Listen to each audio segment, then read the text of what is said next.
ሰላም ጤና ይስጥልን ውድ የቢቮይ ቻናል ቤተሰቦች፣ ለቻናሉ አዲስ ከሆናችሁ ሰብስክራይብ በማድረግ ቤተሰብ ይሁኑ። እንዲሁም ቪዲዮውን ላይክ በማድረግ አጋርነቱን ያሳዩ። የሰዓቱን አጫጭር ዜናዎች ይዘን ቀርበናል። የአሜሪካው ፕሬዝዳንት ዶናልድ ትራምፕ ከዚህ ቀደም በሁሉም ሀገራት ላይ ከፍተኛ ቀረጥ እንደሚጥሉ ቃል ቢገቡም አዲሱ ዓለም አቀፍ ታሪፍ በ10% መጠን ተፈጻሚ ሆኗል። ባለፈው አርብ የአሜሪካ ፍርድ ቤት ትራምፕ ቀደም ሲል የጣሉትን ሰፊ ታሪፍ ካገደ በኋላ ፕሬዝዳንቱ ከሁሉም ሀገር በሚገቡ ዕቃዎች ላይ 10% ዓለም አቀፍ ታሪፍ እንዲጥሉ ተነጋግረው ነበር። ቅዳሜ ዕለት ደግሞ መጠኑ 15% ይሆናል ቢሉም ዛሬ ማክሰኞ የወጡ ይፋዊ ሰነዶች ግን ታሪፉ በ10% መጨመሩን ያሳያል። ትራምፕ ይህንን እርምጃ የወሰዱት በሀገሪቱ የ1974ቱን የንግድ ሕግ በተሰጣቸው ስልጣን መሰረት ነው። ይህ ሕግ ፕሬዝዳንቱ የኮንግረሱን ፈቃድ ሳይጠይቁ ለ150 ቀናት የሚቆይ ታሪፍ እንዲጥሉ ይፈቅድላቸዋል። ትላንት ማክሰኞ በወጡ ሰነዶች ትራምፕ የጣሉት ታሪፍ በ10% መጨመሩን አመላክቷል። የዋይት ሃውስ ባለስልጣናት ቀረጡን ወደ 15% ለማሳደግ እየሰሩ መሆናቸውንም ገልጸዋል። ነገር ግን ይህ ለውጥ መቼ ተግባራዊ እንደሚሆን አልታወቀም። ጠቅላይ ሚኒስትር ዶክተር አብይ አህመድ የእስራኤል ፕሬዝዳንት አይዛክ ሄርዞግን ተቀብለው ውይይት አደረጉ። ዛሬ ወደ ኢትዮጵያ ለይፋዊ ጉብኝት የመጡት የእስራኤል ፕሬዝዳንት አይዛክ ሄርዞግን ተቀብዬ በውይይት አድርገናል ሲል ጠቅላይ ሚኒስትሩ ገልጸዋል። የኢትዮጵያና እስራኤል ግንኙነት በማጤን በወል ፍላጎታችን ላይ ተመስርተን ትብብራችንን የምናሳድግባቸውን መንገዶች ተመልክተናልም ብለዋል። ከማዕድን ዘርፍ ጋር በተያያዘ የሰዎች ሕይወት እያለፈ መሆኑን ኢሰመኮ ተናገረ። ከማዕድን ዘርፍ ጋር የተያያዘውን የሰዎች ግድያ አሳሳቢ ጉዳይ ሲል የገለጸው የኢትዮጵያ ሰብአዊ መብት ኮሚሽን እስካሁን ባደረገው ዳሰሳ የ10 ሰዎች ሕይወት ማለፉን ገልጿል። የኮሚሽኑ ዋና ኮሚሽነር ብርሃኑ አዴሎ በማዕድን ዘርፍ የሚስተዋለው የመብት ጥሰት ምክንያት የሰው ሕይወት እየጠፋ ነው ሲል ተናግሯል። ይህ የተስተዋለው በተለይ በጋምቤላና ደቡብ ምዕራብ ኢትዮጵያ ክልሎች መሆኑን ገልጿል። ወደ 10 ሰዎች ሞተዋል ያለ ሲሆን አሁንም እየተካሄደ ያለ ምርመራ ስለመኖሩም ጨምረው ጠቁመዋል። ዋና ኮሚሽነሩ ይህን ያሉት 16ኛውን የአፍሪካ ብሔራዊ የሰብአዊ መብት ተቋማት ትብብር ጠቅላላ ጉባኤ ለማዘጋጀት ኮሚሽኑ መመረጡን የሰብአዊ መብት ሁኔታዎችን በተመለከተ ለጋዜጠኞች መግለጫ በሚሰጡበት ወቅት ነው። በዚህ መግለጫው በህገወጥ መንገድ የታሰሩ ከ1375 ሰዎች እስከ 10 ከእስር መፈታታቸውን ገልጸዋል። ይኸውም በአማራ ክልል 186፣ በጋምቤላ 66፣ በሶማሌ 123፣ ቤኒሻንጉል 46፣ በኦሮሚያ ክልል ደግሞ 918 ሰዎች መሆናቸውን አቶ ብርሃኑ አስረድተዋል። በሌላ በኩል አማራን ጨምሮ የጸጥታ ችግር ባለባቸው ክልሎች ከግድያ ጋር በተያያዘ ያለውን የሰብአዊ ጥሰት እንዲገልጹ ተጠይቀው ገና መረጋገጥ ያለባቸው ጉዳዮች እንዳሉ በመጥቀስ የፊታችን ሐምሌ በዓመታዊ ሪፖርት ተካቶ እንደሚቀርብ ተናግረዋል። በሌላ በኩል በኦሮሚያ ክልል ደቡብ ምዕራብ ሸዋ ዞን ሰበታ አዋሽ ወረዳ በርካታ አርሶ አደሮች በዘፈቀደ ታስረው እንደሚገኙ፣ ወደ 50 የሚሆኑ ሰዎች በቅርብ ገንዘብ ከፍለው እንደተለቀቁ፣ አሁን ብዛታቸው 100 የሚደርስ ሰዎች በእስር ላይ እንደሚገኙ የታሳሪ ቤተሰቦች በቅርብ ገልጸዋል። የዞኑን ኮሚሽን ቢሮ የጠየቀ ሲሆን ቅሬታውን እንዳልቀረበለት እና የታሰረ ቤተሰብ ቅሬታቸውን ማቅረብ እንዳለባቸው ከመግለጽ ውጪ ተጨማሪ ማብራሪያ ለመስጠት ፈቃደኛ አልሆኑም።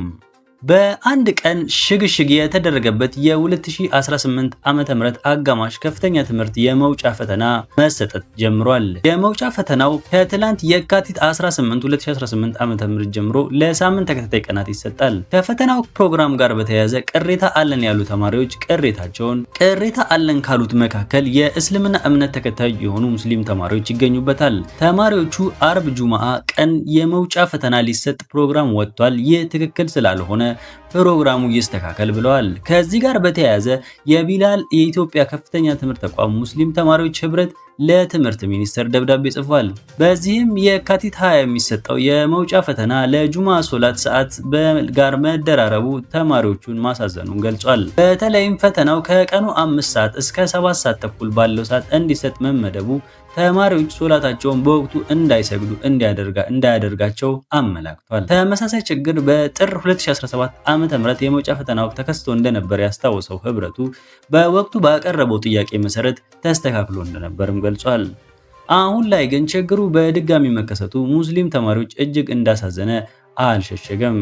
የጁማ ሶላት ማንኛውም የሙስሊም ሊገኝበት የሚገባ ሳምንታዊ ትልቅ ቀን መሆኑንና በሀገር ደረጃም በመንግስት እውቅና የተሰጠው መሆኑን አስረድቷል። በዕለቱ የፈተናውን ፕሮግራም ከቀኑ 5 ሰዓት እስከ 7 ሰዓት ተኩል መሆኑ ሙስሊም ተማሪዎች የሃይማኖት ግዴታቸውን እንዳይወጡ የሚያደርግ መሆኑን ገልጿል። ተማሪዎቹ ለዓመታት ከደከሙበት ትምህርት ፈተና በአግባቡና ያለምንም ስጋትና ጫና መውሰድ እንዲችሉ ፕሮግራሙ ላይ ማስተካከያ እንዲደረግም ጠይቋል። ይህ አይነት ስህተቶች የፈተና ሰዓት ከሶላት ጋር መጋጨት ለወደፊት በቋሚነት እንዳይደገሙ አሰራር እንዲዘረጋም ጥሪ ያቀርባል። በሌላ በኩል የተሸገሸገው የፈተና መርሃ ግብር ቅሬታ የፈጠረው የ7ኛው ቀን የአድቬንቲስት አማኞች በሆኑ ተማሪዎች ላይ ነው። ተማሪዎቹ ዳግም በወጣው መርሃ ግብር የጤና ተፈታኞች ለቅዳሜ የካቲት 21 ተመድበዋል። ቤተ እምነታችን ቅዳሜ ወይም ሰንበት እጅግ የተቀደሰ እና አባላት ለማንኛውም ፈተና መቀመጥ የማይችሉበት ቀን ነው ብለዋል። የትምህርት ምዘናና ፈተናዎች አገልግሎት እንዲሁም የትምህርት ሚኒስቴር በአፋጣኝ ምላሽ በመስጠት ፈተና ፕሮግራሙን እንዲያስተካክል ሲሉም ጠይቀዋል። የኢትዮጵያ አካባቢ ጥበቃ ባለስልጣን በደረቅ ቆሻሻ አያያዝ አወጋገድ አዋጅ ቁጥር 1383/2017 መሰረት የፕላስቲክ ማሸጊያ ማለት እቃዎችን ከብክለት ለመከላከል ወይንም ከሌላ ነገር ጋር እንዳይቀላቀሉ ለማድረግ ለእቃው አማራጮች ጥቅም ላይ እንዲውል ከፕላስቲክ የሚዘጋጁ መጠቅለያ ወይም መያዣ ነው የሚል ትርጉም ሰጥቶታል። በዚህም መሰረት የምግብ፣ የባልትና ውጤቶች፣ ለላውንደሪ አገልግሎት እና ሌሎችም ምርቶችን ለማሸግ የሚውሉ የፕላስቲክ ማሸጊያዎች በአዋጁ የተፈቀዱ መሆኑን ገልጿል። የእነዚህን ማሸጊያዎች የቆሻሻ አያያዝ በአዋጁን ተከትሎ የሚወጡ የማስፈጸሚያ ህጎች እንደሚተገበርም አመልክቷል። ከውጪ በያዝነው ዜና የአልጄሪያ ፓርላማ የፈረንሳይ ቅኝ አገዛዝ በወንጀልነት የሚፈርጅ ህግ ዳግም ማርቀቅ ጀመረ። የህዝብ እንደራሴዎች እና የሴኔት አባላትን ያቀፈ የጋራ ኮሚቴ በቁልፍ ድንጋጌዎች ላይ የተፈጠሩ ልዩነቶች በማጥበብ ሁሉንም የሚያስማማ የህግ ሰነድ ለማዘጋጀት የመጀመሪያ ስብሰባውን አካሂዷል። ኮሚቴው ስራ የመጀመር ታሪካዊና ሉዓላዊ ፋይዳ ያለው የህግ ሰነድ በአግባቡ ለመያዝ ወሳኝ እርምጃ ነው ሲሉም ስብሰባውን የመሩት የሀገሪቱ ምክር ቤት ፕሬዝዳንት አዙዝ ናሲር ገልጸዋል። ነፃነቷና ሉዓላዊነቷ በሚሊዮኖች የሚቆጠሩ ሰማዕታት የተዋደቁላት አልጄሪያ ታሪኳ ወይም ሉዓላዊነቷ በማንኛውም ቁሳዊ ካሳ አትለውጥም፣ ነገር ግን እውቅና የማግኘቷ አቋም ጸንታ ትቀጥላለችም ብለዋል።